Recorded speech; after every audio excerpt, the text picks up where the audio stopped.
오늘 말씀의 제목을 한번 따라하실까요? 우리를 향한 하나님의 생각. 우리를 향한 하나님의 생각, 이런 제목으로 말씀을 나누기를 원합니다. 아주 오래전이긴 하지만 까마득한 기억 속에 할머니, 할아버지, 시골의 할머니, 할아버지들에게 뭐 방송국의 프로그램에 나가서 퀴즈를 하던, 혹시 기억이 나시나요? 그래서 할머니는 앉아있고 할아버지는 앞에 있어요.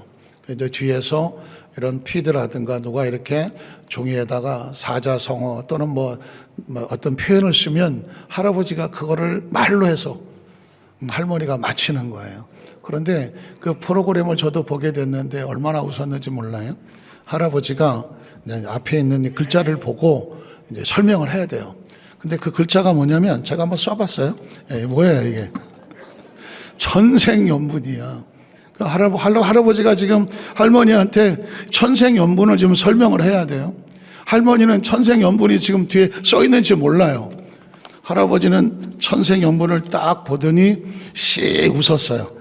할만하다, 만만하다. 그러면서 이렇게 말했어요. 할멈, 우리 사이를 뭐라고 하지? 우리 사이를 뭐라고 하지? 네, 천생연분. 네. 훌륭하신 분이에요. 네, 정성. 우리 사이를 뭐라고 하지? 할아버지는 자신이 있었어요. 이건 뭐 이 정도는 뭐. 그랬더니 할머니는 숨도 안 쉬고 왼수. 숨도 안 쉬었어요. 뭐 생각할 것도 없어. 우리 사이를 뭐라고 하지? 그러니까 왼수.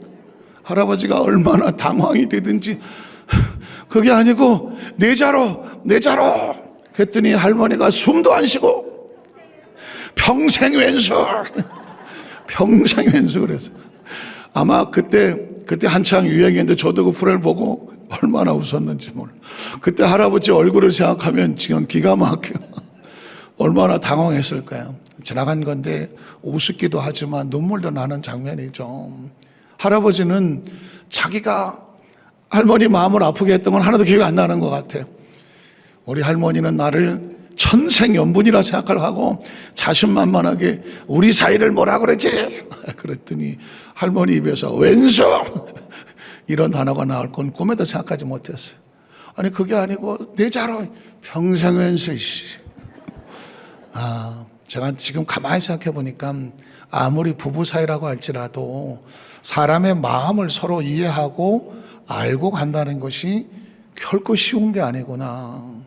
한 사람은 우린 천생연분이야 이러고 사는데 한 사람은 원수다 이렇게 살아간다면 그 마음이 얼마나 아플까. 물론 좋을 수도 있고 웃자고 한 얘기도 수 있는데 삶을 살아가면서 가장 중요한 것은 서로 피차간에 마음을 헤아리고 마음을 알고 마음을 이해하고 그 진심을 안고 살아가는 것만큼 중요한 것도 없는 것 같아요. 신앙생활은 더더욱 그러지 않겠어요? 우리가 하나님을 믿고 예배도 드리고 신앙 열심히 하는데 정작 하나님의 마음을 정확하게 모른다면, 하나님의 마음을 정확하게 모른다면 이건 참 가슴 아픈 일이. 실제로 저는 장로교 신앙 베이스를 가지고 있어요. 아주 어렸을 때 주일학교 때부터 장로교 합동 측에서 신앙생활을 고3 때까지 이렇게 신앙생활을 했는데 그때까지 나는 하나님은 좋으신 하나님 얘기는 들어보지를 못했어. 77년도에 순복음교회에 와서 그 아리소군 좋으신 하나님 찬양을 처음 들었어. 뭐 이런 찬양도 다 있어. 하나님은 존귀하시고 어미하시고 무소부재하시고 무서운 하나님에 대한 인식을 가지고 있었는데 하나님이 좋으신 하나님이라고 그 찬양이 얼마나 낯설었는지 몰라요.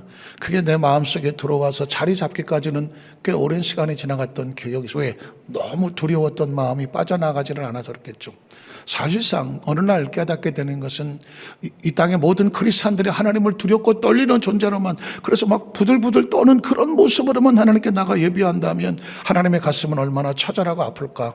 왜냐하면 오늘 성경에 보면 하나님은 이렇게 말해요. 너희를 향한 나의 생각이 어떤지 알아?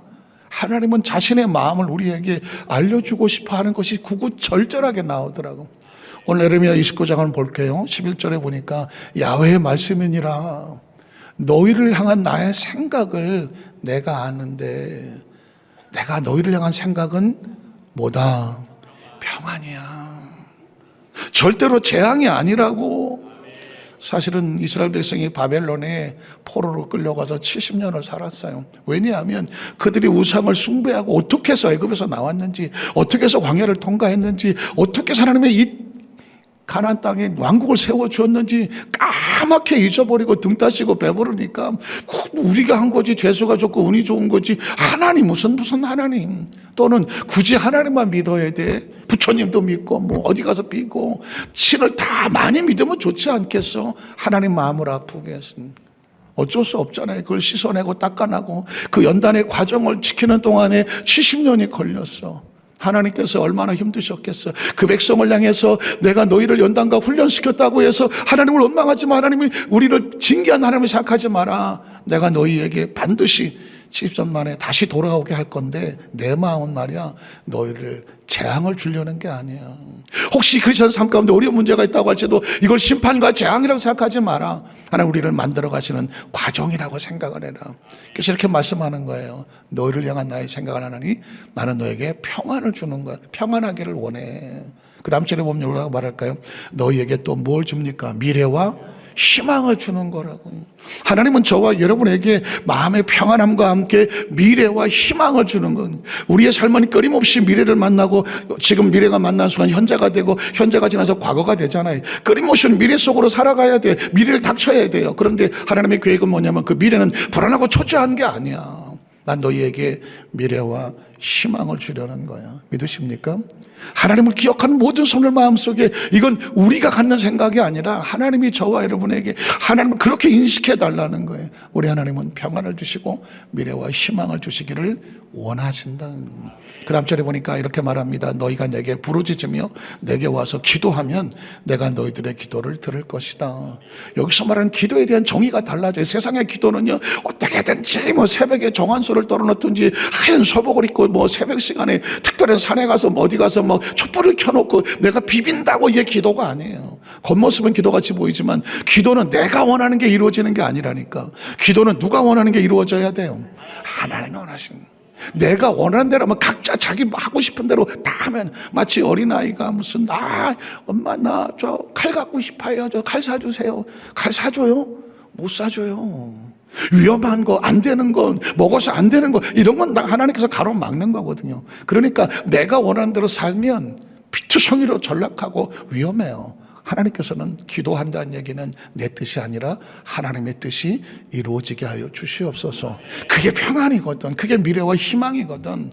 그래서 우리는 하나님 앞에 나와서 기도할수록 하나님의 뜻으로 안으로 변화되어 가는 거예요. 그래서 그 다음 절에 보면 또 이렇게 말하죠. 너희가 온 마음으로 나를 구하면 난 하나님이 필요합니다. 내 마음대로 했는데 이게 아니에요. 하나님께서 원하는 모습으로 만들어 주십시오. 하나님을 구하면 어떻게 되면 나를 찾아내게 될 거라는 것이죠. 그리고 나를 만나게 될 거라는 거예요.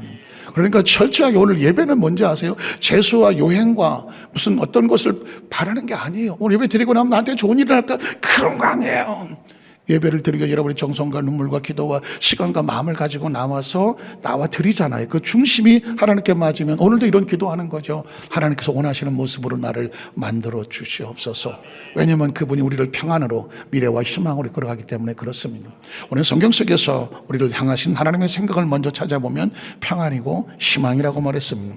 가장 먼저 하나님께서 우리를 만드셨을 때, 처음 만드셨을 때 하나님 어떤 마음이셨을까? 창조자 하나님의 생각은 축복이었습니다. 창세기 1장 26절 29절에 보면 하나님이 우리를 처음 만드셨을 때 어떤 생각과 마음을 가지고 만드셨을까? 이건 중요하지 않겠습니까?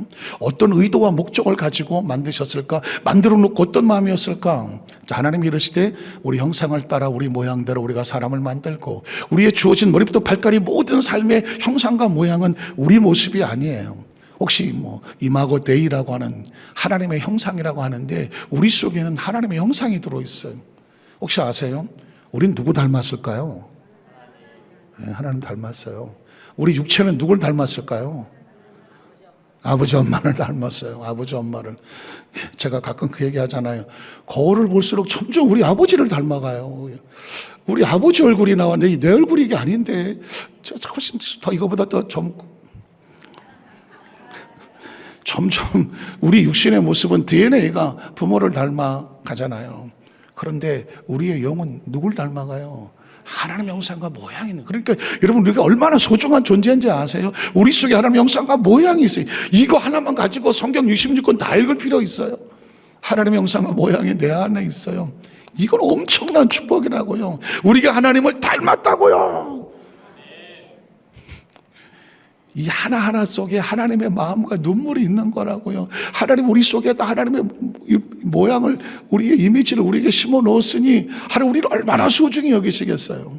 우리가 사람을 만들고 그들로 어떻게 하자. 바다의 물고기와 하늘의 새와 가축과 온 땅과 땅에 있는 모든 것을 다스리게 하자. 우리가 인간을 만물의 형상이라고 하는 것은 우리 머리가 뛰어나서가 아니에요. 하나님께서 그 사명을 우리에게 맡겨 위임해 주셨기 때문이라고요. 뭐 어린애 같은 질문이지만 가끔가다 길거리 이러다 보면 뭐 동물의 왕국 이런 데 보면 새도 나오고 잠자리도 나오고, 어느 동물의 왕국 이렇게 보니까 이 숲에는 여러 가지 다양한 동물들이 삽니다. 이 동물의 집에 곰이 있다. 곰은 뭐 그 위에 포식자가 없어. 곰이 다야. 뭐 너구리도 있고 뭐 이것저것 다 있고, 보니까는 잠자리도 있고 새도 있더라고. 가끔 생각해 보세요.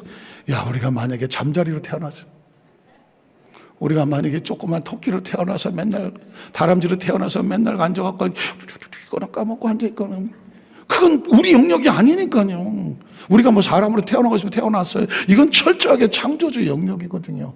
아리스토텔레스는 그런 고백했죠. 내가 사람으로 태어났다는 것건 최고의 축복은 없다. 하나님을 모르는 사람도, 자기 존재 실존에 대해서 고민한 사람도 인간으로 태어났다는 것에 대해서 철학적인 사고를 해도 이건 기가 막힌 축복이라고 말을 한단 말이죠. 기억하셔야 돼요. 우리에게 주신 모든 것들은 하나님 창조주가 우리에게 위임해 주신 거예요.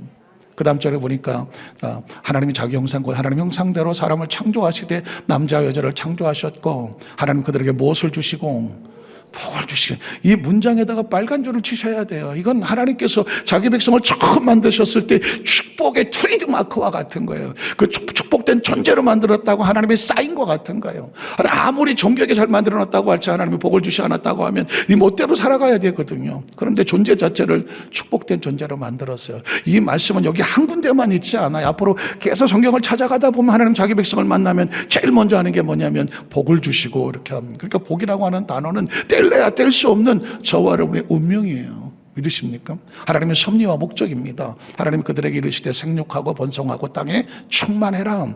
땅을 정복하라. 바다의 물고기 하늘의 새와 땅에 움직이는 모든 생물을 다스리라고 하시니라. 하나님이 이르시되 내가 원치만에 씨 맺는 모든 채소와 씨 가진 열매 맺는 모든 나무를 너에게 주노니. 뒤집어 말하면 우리가 받았다는 얘기죠. 한번 따라 하실게요. 하나님께서 내게 있는 모든 것을 내게 주셨습니다. 주셨다는 거죠. 그러니까 사실 사고하고 자기 존재의 가치에 대해서 나는 누구고 뭐 때문에 어디로 가는지 나라고는 존재에 깊이 알수록 기억하는 건 뭐냐면 하나님이 내게 주셨구나 하는 거죠.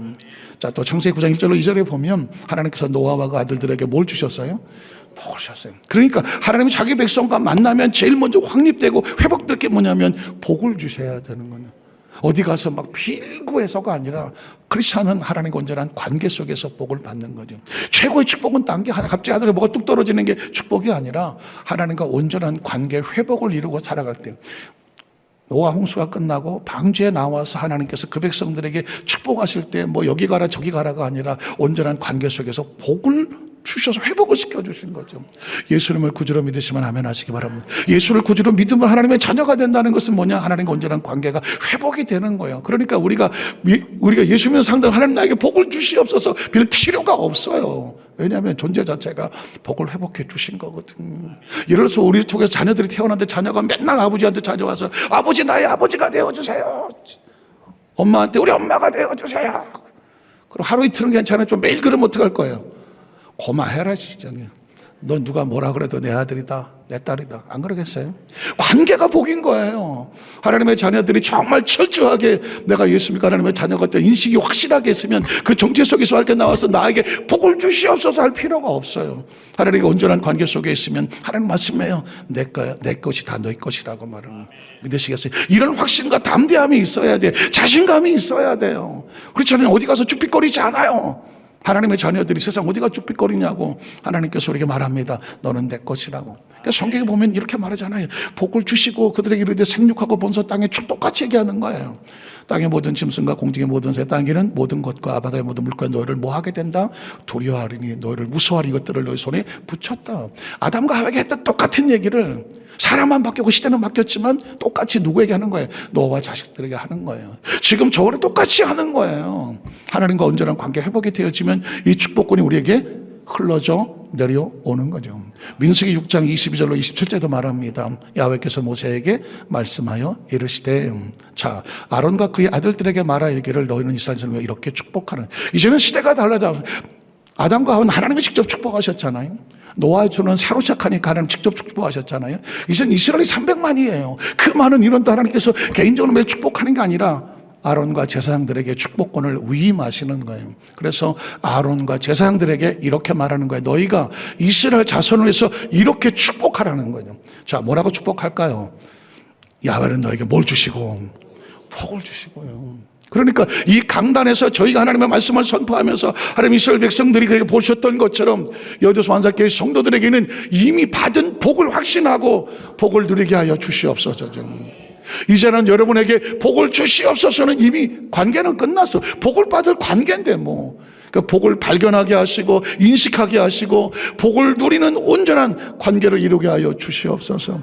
그리고 너를 지키기를 원하시고 또 야훼는 그 얼굴을 내게 비추사 은혜 베푸시기를 원하시고 야훼는 그 얼굴을 내게로 향하여 반드사 평강 주시기를 뭐한다? 원하노라. 그러니까 어떻게 하라고요? 하나님과 온전한 관계를. 수도꼭지를 틀면 물이 나와요. 수도꼭지를 틀면서 물이 나오게 해주시옵소서 할 이유 없어요. 수도꼭지를 틀면 물이 나와요. 하나님 백성 하나님과 온전한 관계를 이루면 하늘의 꼭지는 틀어지게 되어 있다니까요. 하나님 우리에게 원하는 건 관계를 원하는 거예요. 네가 전심으로 하나님을 인식하고 그 말씀에 순종하고 하나님 온전한 관계를 이루고 나가면 너의 가는 길은 내가 열어줄게. 믿으십니까? 오늘 성경에서 27절에 보니까 그들은 이같이 내 이름으로 이스라엘 자손에게 축복할지니 그렇게 축복하면 내가 그들에게 뭘 주리라? 복을 주리라고 말씀입니다. 저는 오늘 예배 나온 우리 모든 성도들에게 하나님 여호와서 만삭교회 이 삼배는 모든 성도들에게 하나님의 얼굴을 드셔서 빛을 비춰 주시고 약속하셨던 그 축복이 보여지게 하시고 들려지게 하시고 마음의 소원을 갖게 하여 주시고 온전한 관계 속에서 누릴 수 있는 우리 성도들이 되게 하여 주시옵소서. 그럼 하나님 말씀하셨습니다. 내가 그들에게 복을 줄 것이다. 하나님은 철저하게 자기 백성들을 축복하셔요. 제가 아까 동물의 왕국 얘기를 했는데 TV를 이렇게 보다가 보면 제가 꼭 스톱시키는 프로그램이 있는데 저희 동물의 왕국 뭐 특정 세상 뭐 이런 걸 나오면 동물이 지나가는 걸 보면 꼭 보게 되더라고요. 제가 개나 뭐 이런 애완동물을 좋아하긴 하지만 집에서 키우지는 않아요. 유일하게 키우는 건 이제 물고기를 키우고 있는데 물고기는 뭐 덤벼들지도 않고 안에서 다 해결을 하시기 때문에 제가 물만 갈아주고 밥만 주면 되는데 사실은 제가 개인적으로 동물을 많이 좋아하고 해서 아마 보게 되는 것 같은데 최근에 본 거는 뭐냐면 주인을 잃고 길 잃어버린 개들이었어요. 제법 큰데 2마리가 있는데 어디서 뭘 잘못했는지 목에 그냥 줄이 묶여서 막 상처가 나고 또 한 마리는 막 다리가 어떻게 잘렸는지 막 절고 이 2마리가 그 동네를 떠나지 않고 풀숲에서 거기서 항상 있대요. 그래서 마을 사람들이 좀 신기하게 여기고 밥도 갖다 주고 했는데 저들을 놔두면 안 되겠다 싶어갖고 아마 이제 동물보호원에서 찾으러 갔는데 봤더니 왜 마을을 못 떠나나? 그 옆에 수풀이 있는데 그 수풀 안쪽에 새끼가 6마리가 있더라고. 요만한 꼬물꼬물꼬물한 게 6마리가 있어. 그 6마리 새끼를 키우려기 위해서 2마리가 그렇게 여기저기 다니면서 먹을 걸 물어다가 오려고 하고 암놈을 먹여 또 순놈이 그래갖고는 젖을 먹이게 하고 그런 모습이 나오더라고요. 문득 저 생각이 나죠. 혹시 기억하세요? 동물이나 사람이나 지 새끼는 목숨 걸고 지키더라고요. 그렇잖아요. 동물이나 사람이나 보니까 자기 새끼를 위해서 목숨 걸고 다니면서 어떻게든지 보호하려고 몸부림을 치더라고요. 어떻게 생각하세요? 왜 그럴까요? 내 속으로 내가 낳기 때문이잖아요. 그렇다고 치면 여러분, 창조주 하나님 어떻겠어요? 자신의 그 DNA를 가지고 있는 하나님의 자녀를 위해서 하나님께서 당연히 그 백성을 평안하게 하시지 않겠어요? 미래와 희망을 주려고 하지 않겠어요? 그들의 영혼이 잘되고 범사가 잘되고 강건하길 원하지 않겠어요? 그리고 우리는 본능적으로 하나님은 두려운 하나님이 아니에요. 자기 백성을 보호하시고 인도하시는 하나님입니다. 성경에 보니까 그 사랑을 안고 오신 분이 바로 예수님이에요. 하나님의 세상을 처럼 사랑하사 그 사랑은 자기 백성을 사랑, 본능적 사랑. 독생자 예수 그리스도 자기 생명을, 짐승도 지 생명 들여 새끼 지키더라니까. 독생자를 우리에게 보내주셨으니 저를 믿는 자마다 멸망치 않고 영생을 얻게 하려고 하는 거잖아요. 얻게 하려고. 그래서 요한복음 10장에 보니까 예수님께서 이 땅에 오신 건 딴 거 아니더라고요. 도둑이 오는 건 도둑질하고 죽이고 멸망시키라는 것뿐이지만 내가 온 것은 뭐예요? 양으로 생명을 얻게 하고 더 풍성. 예수님도 이 땅에 온 자기 양이라는 건 자기 백성을 말하는 거거든요. 자기 백성을 위해서 십자가 올라가 몸짓고 피 흘려 죽기까지 생명을 주는 이유는 딴 게 아니에요. 예수의 십자가가 나로 하여금 죄를 씻게 하고 의로운 자가 되게 하고 그 평강을 얻게 하려고 하는 거거든요. 예수님의 생명 자체가 우리에게 주신 이유가 양으로 생명을 얻게 한다. 14장 25절 27절에도 보면 내가 아직 너희에게 함께 있어서 이 말을 너희에게 하였거니와 보혜사 곧 아버지께서 내 이름으로 보내실 성령 그가 너에게 모든 것을 가르치고 내가 너에게 말한 모든 것을 생각나게 하리라. 자, 평안을 내게 주더라. 제가 이 말씀을 묵상하다가 말씀을 발견한 건 뭐냐면 예수님이 우리에게 오셔서 자기 생명을 주셔서 우리에게 생명을 주셔가지만 그분이 승천하면서 보혜사 성령님을 말씀하셨거든. 성령 우리 가운데 오셔서 뭘 할까? 그분의 목적도 평안이더라고요. 자기 백성들 향한 평안이더라고요. 이 땅에 살면서 얼마나 사실 불안하고 초조해요. 앞일을 모르겠는데. 그래서 성령님 우리 가운데 함께 계시면 너희가 평안을 끼치기를 원한다. 곧 나의 평안을 너희에게 주노라. 내가 내게 주는 것은 잠시 있는 세상에 주는 것 같지 아니하니 너희는 마음에 근심하지도 말고 뭐하지도 마라. 두려워하지 마. 그리스도인을 향한 하나님께서 철저히 하는 것은 뭐냐? 절대 근심하지 마. 두려워하지 마라. 내가 너를 고와 같이 버리두지 아니하고 세상 끝날까지 항상 같이 함께 하시겠다. 요한복음 20장 19절 22절에도 보면 예수님이 부활하시고 다음에 그 제자들을 만나고 났을 때 제일 먼저 뭐 하셨는지 아세요? 평안이었어요. 이날 곧 안식고 첫날 저녁 때에 제자들이 유대인들을 두려워하여 모인 곳에 문들을 닫았더니 예수께서 오사 가운데 서서 첫 부활하시고 나서 입을 열어서 한 게 뭐예요? 너희에게 평강이 있을지어다.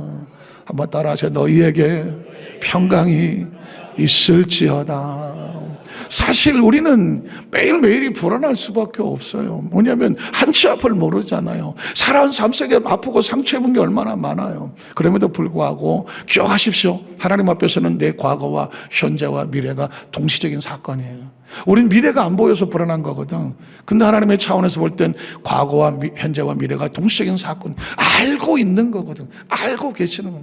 혹시 가끔 그런 거 보지, 길거리 이렇게 보면 달팽이나 한 놈이 지나가요. 근데 가만히 그 생각을 했어요. 달팽이는 저 앞에 뭐가 있는지 모를 거예요. 속도가 우리보다 달라요. 늦어. 그런데 우리는 보면 달팽이 앞에 무슨 일이 있을지를 알아요. 그러니까 이 시간이라는 개념은 달팽이의 시간 개념과 우리의 시간 개념이 조금 다를 뿐이지. 그래서 우리는 달팽이를 보고 앞에 뭐가 있으면 우리가 치워주면 돼요. 얘는 누가 치웠는지도 몰라. 그냥 편안하게 가능할 거예요. 제가 볼 때는 하나님 그럴 거예요. 하나님의 차원은 우리보다 또 다른 차원대가 있겠죠. 우리는 달팽이처럼 앞에 뭐가 있는지를 몰라서 늘 전전긍긍할 때 모르지만 하나님께서 내가 알아서 치워줄게. 아멘 안 하세요? 내가 알아서 치워줄게. 우리보다 속도가 빠른 그 차원에 계신 하나님께서 내가 너를 지켜줄게. 그러니까 너는 어떻게 하지 마. 두려워하거나 근심하지 마. 그래서 평강이 있을 지하다 하는 거죠. 성경은 철저하게 우리에게 말씀합니다. 제가 어제 교회학교 우리 미래 세대가 통합 동계 수련을 했어요. 아침에 11시부터 저녁 늦게까지 했는데 개회배를 제가 맡게 됐는데 우리 유아유치부 어린애부터 청년부까지 같이 통합을 한번 여기서 예배를 드린 거예요. 개회배를 마치면서 우리 친구들에게 어떻게 뭐라고 얘기를 할까 하다가 주제는 이거였어요. 우리가 하나님 앞에 어린 나이지만 하나님 나에게 뭘 주세요 라고 하는 이 차원을 넘어서서 어린 친구들에게 좀 높은 차원을 요구했어요. 하나님, 내가 하나님 앞에 어떻게 쓰임받기를 원하십니까? 나를 만들어주세요. 이런 차원이었어요. 제가 어렸을 때 그런 기억이 있어갖고 어렸을 때 교회학교 수련회 참여했다가 그때 뭐 다 기도 맨날 이렇게 비는 게 기도인 줄 알았지. 근데 제가 그렇게 기도한 적이 있거든요. 하나님 나를 원하시는 모습으로 만들어주세요. 문득 그 생각이 나더라고요. 그래서 우리 친구들한테 이번 수련회 통해서 아주 꼬마들이고 소년까지 있지만 누가 어떻게 마음을 들을지는 몰라. 그 마음 가운데 하나님께서 하나님 쓰임받는 일꾼이 되게 해달라는 그런 도전을 받는 그런 수련회가 되게 해달라고 제가 말씀을 증거하면서 순복음에 대해서 물었어요. 우리 교회 이름이 뭐냐? 그랬더니 여의도 순복음 안산교회요. 그래? 그럼 순복음의 뜻이 뭐냐? 순복음의 뜻이 갑자기 왜 안 쳐다봐요? 순복음의 뜻이 뭐냐? 그랬더니 어떤 친구가 딱 손더니 순수한 복음입니다. 순복음에는 세 가지 뜻이 있어요. 첫 번째는 순수한 복음. 예전에 순복음은 순수한 순자를 쓰기도 했어요. 두 번째는 뭐냐면 요거는 힌트가 필요한데 영어로 full gospel이라고 말하죠. full gospel이라고 말하죠. full이 뭐예요? 꽉 찼다는 거죠. 온전한 복음, 순수한 복음, 온전한 복음. 오직 복음으로만 가득 찼다는 두 번째 순복음의 의미가 있다면 세 번째 순복음은 조금 신경을 써야 돼요. 세 번째 순복음은 뭐냐면 오순절 순자를 써요. 그러면 성령 복음이죠. 성령 복음. 그래서 이 우리 순복음 교단을 뭐라고 하냐면 성령 교단이라고 말을 해요.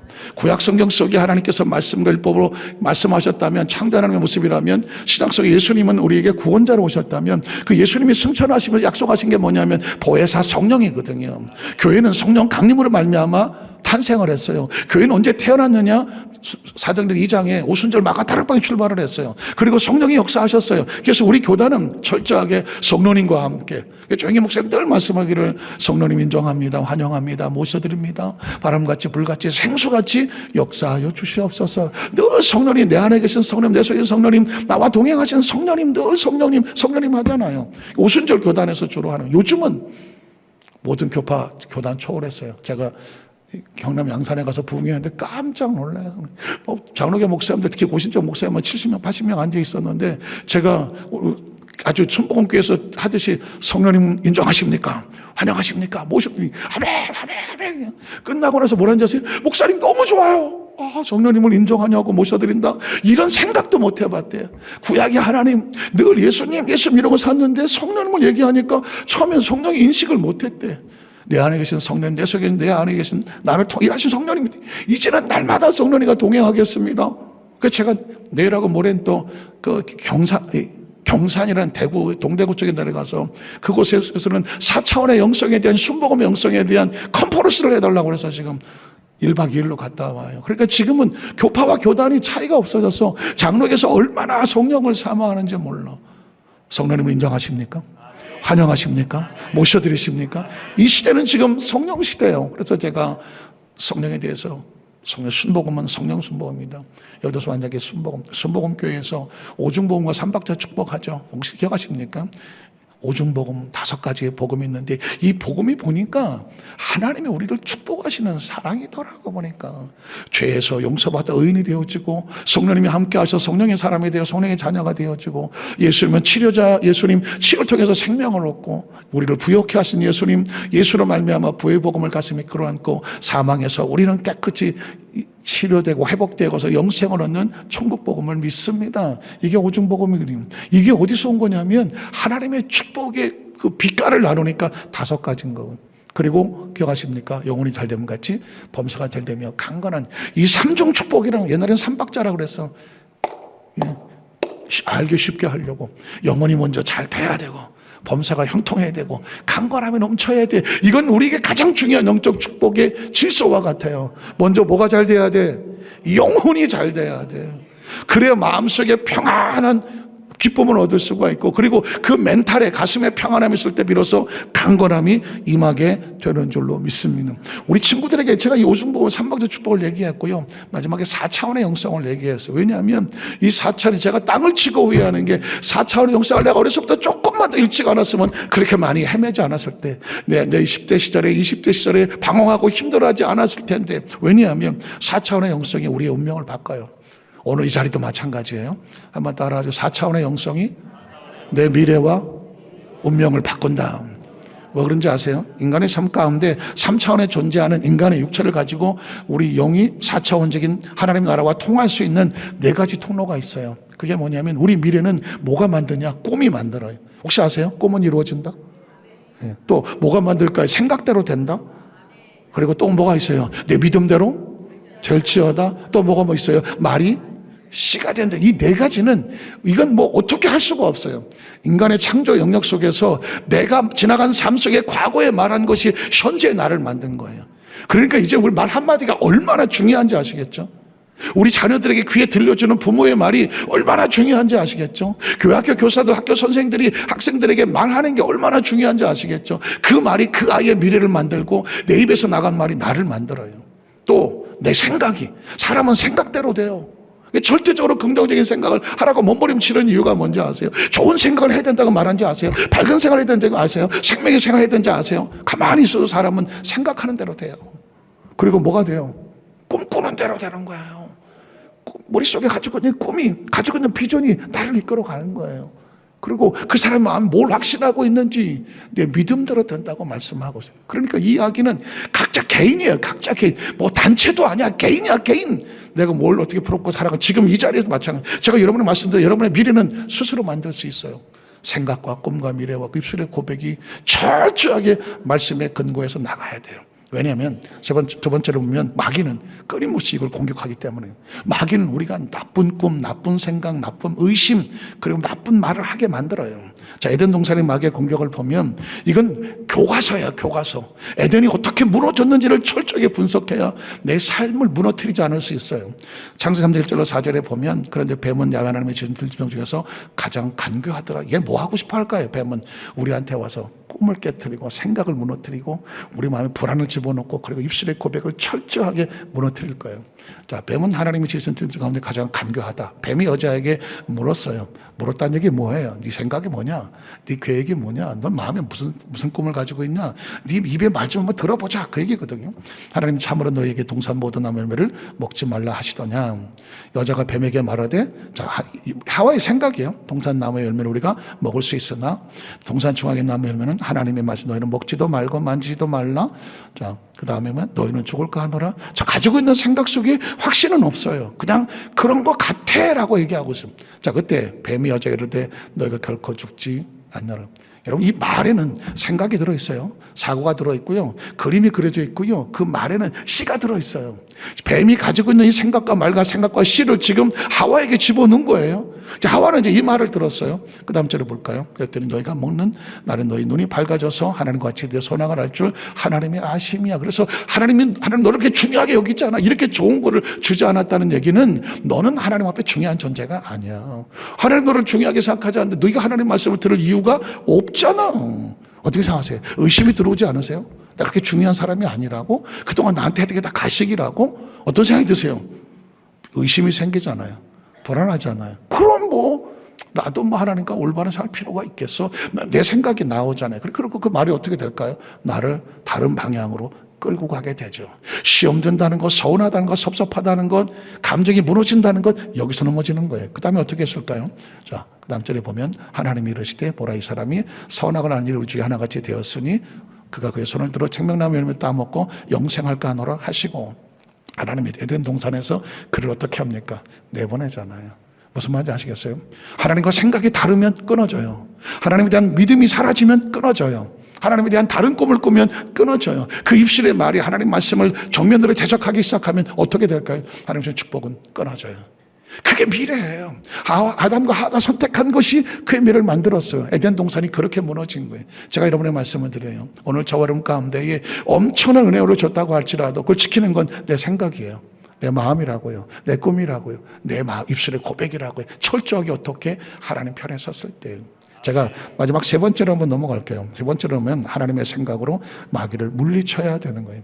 우린 이제 어떻게 살아야 되냐면요. 우리 아까 배운 저기 말씀에 들었던 것처럼 인간은 두 종류로 살아요. 철저하게 반응으로 살 것인가, 대응으로 살 것인가. 한번 따라해. 반응할 것인가, 대응할 것인가. 인간은 본능적으로 상황이 벌어지게 되면 오감을 가지고 있는 모든 경험을 가지고 판단해서 반응을 해요. 기분 나빠, 속상하고 억울하고 이거 뭐야 반응을 해요. 그런데 크리스천은 뭐가 다르냐면 반응해서 넘어서서 하나님 말씀을 가지고 대응을 해요. 이거 여러분 반드시 기억하셔야 돼요. 이거는 이때까지 살면서 평생 이것도 모르고 살다가 반응하다 끝난 사람도 많아요. 그런데 저는 여러분에게는 지금 제가 대응하는 걸 가르쳐 드리는 거예요. 하나님께서 예수님의 사역을 시작하게 될 때에 예수님한테도 반응의 시험이 왔어요. 그런데 예수님은 우리에게 반응하면서 마귀를 물리치지 않았어요. 대응을 하면서 물리쳤어요. 자, 성경을 볼까요? 광야에서 마귀를 대적하시는 예수님의 모습이에요. 마태복음 4장 6절로 2절에 보면 그때 예수께서 성령에게 이끌려서 마귀에게 시험을 잡고 반응할 것인지 대응할 것인지 테스트 받으러 광야로 갔어요. 환경은 광야예요. 40일 밤낮으로 금식했어요. 자, 금식하는 거 줄이셨어요. 사흘 굶어서 도둑질하는 사람 없어요. 40일을 금식했어요. 온 신경은 뭐밖에 안 보여요? 먹는 것밖에 안 보여요. 이런 거예요. 자, 굶주린 사람에게는 모든 게 먹는 것밖에 안 보여요. 이 이야기는 저와 여러분 삶에 각자 마음속에 약점이라는 게 있어요. 트라우마라는 게 있고요. 다른 건 다 참는데 그것만 건드리면 펄커덕 일어나는 그런 위크 포인트, 가장 연약한 부분이 있어요. 그런데 그걸 누가 아냐면 마귀가 알아요. 그래서 신앙생활 아무리 잘하고 한다고 할지라도 내 약한 부분을 툭 건드리면 그냥 빠바박 무너지는 사람이 있어요. 이 부분이 어떻게 해결되느냐. 오늘 예수님은 40일을 금식했어요. 배고픈 사람에겐 다른 거 아무것도 안 보여요. 오로지 먹는 것만 보여요. 자, 그럼 마귀는 우리에게 어떻게 다가왔을까요? 그 먹는 걸 건드리는 거예요. 자, 그 다음 절에 보면 하나님의 말씀으로 살라. 자, 3절에 보면 시험하는 자가 이 유혹이에요. 예수께 나와 이르되 이렇게 말해요. 내가 만일 하나님의 아들이어든 명하여 이 돌들로 뭐가 떡 얘기하는 순간에 모든 육체는 어디 있어? 떡 어디 있냐고. 모든 돌덩어리가 뭘로 보여요? 떡덩어리로 보이는 거예요. 여기서 떡들로 마음에 반응해 버리면 이것도 떡 이것도 떡하면 이건 앞으로 아무것도 못해요. 자, 그러면 이 본능적으로 올라오는 이 반응을 어떻게 꺾고 대응할 것인가? 예수님은 어떻게 하셨을까요? 자, 예수께 대답해 이르실 때 기록되었을 때죠. 한번 따라하세요. 기록되었을 때. 이게 중요해요. 왜 말씀을 들어야 되느냐? 말씀을 듣고 말씀의 원리를 가슴에 새겨야 되느냐는 내 삶 가운데 세상 문 밖에 나가보세요. 온통 내 오감을 자극하면서 나를 반응하게 만들 거예요. 막 반응하게 만들 거예요. 어떤 건 막 들뜨게 만들고 어떤 건 주저앉게 만들고 막 어떤 건 머리 아프게 만들고 어떤 거는 막 신나게 만들 거예요. 그런데 크리스찬은 반응으로 살지 않아요. 대응을 살아야 돼요. 이 상황 속에서 하나님 말씀은 뭐라고 기록되었을까? 기록되었을 때 사람이 뭐로만 사는 게 아니다. 떡으로만 사는 게 아니라 반응으로만 사는 게 아니다. 어떻게 살아야 돼요? 하나님께서 나오는 모든 말씀으로 산다는 얘기는 하나님이 주시는 말씀에 대응으로 살아가는 거예요. 한 번 더 따라하시고 우리는 반응으로 살지 않고 대응하며 살아갑니다. 모든 사람이 막 감정의 기분에 펄떡펄떡 뛰고 반응할 때 그렇지 않은 침묵합니다. 침묵하고 가만히 묵상합니다. 이 상황 속에서 나는 어떤 말씀으로 대응할 것인가. 자, 또 세 번째 보면 주 너희 하나님을 시험하지 말라고 말했어요. 5절로 6절에 보면 이제 마귀가 예수를 거룩한 성으로 데려다가 성전 꼭대기에 세워놓고 내가 만일 하나님의 아들이거든 뛰어내리라. 기록되었을 때 그가 너를 위해서 그의 사자들을 명하시니 그들이 손으로 너를 받들어 발이 돌에 부딪히지 않게 하리로다 하였느니라. 마귀는 이걸 유혹하는. 야, 무슨 3년 6개월 동안 그 고생을 하고 돌아다니다가 그 십자가에 달려서 거기서 이런 힘들게 하냐? 그냥 높은 성전에서 그냥 팍 뛰어내리면 천사들이 딱 받고 그러면 사람들이 와, 예수 쉽게 믿잖아. 높은 데서 뛰어내리고 막 기적을 보이고 하면 사람들이 보고 와, 거기서 살았어. 막 몰려가서 믿을 거 아니야. 굳이 십자가는 왜 줘? 수치는 왜 당하냐고. 보역은 왜 당하냐고. 그걸 왜 참아? 벌거벗고 십자가에서 왜 달려? 뭐 죽음의 골짜기는 왜 들어가고? 그러지 말고 한 방에 높은 데 뛰어내려. 그러면 천사들이 받아주고 그러면 쉽게 할 수 있잖아. 기억하세요. 때로 세상은 우리에게 쉽게 일확천금을 누리게 해요. 그러나 육은 여기에 넘어갈 거예요. 반응은 그런 게 있어? 그거 하고 싶지. 그러나 예수님은 뭐라고 말씀합니까? 그 다음 절에 보면 예수께 이르시되 또 뭐 했습니까? 기록되죠. 예수님은 여기에 까딱도 하지 않아요. 반응하지 않아요. 다만 대응을 해요. 어떻게? 기록되었을 때 주 너희 하나님을 시험하지 말라.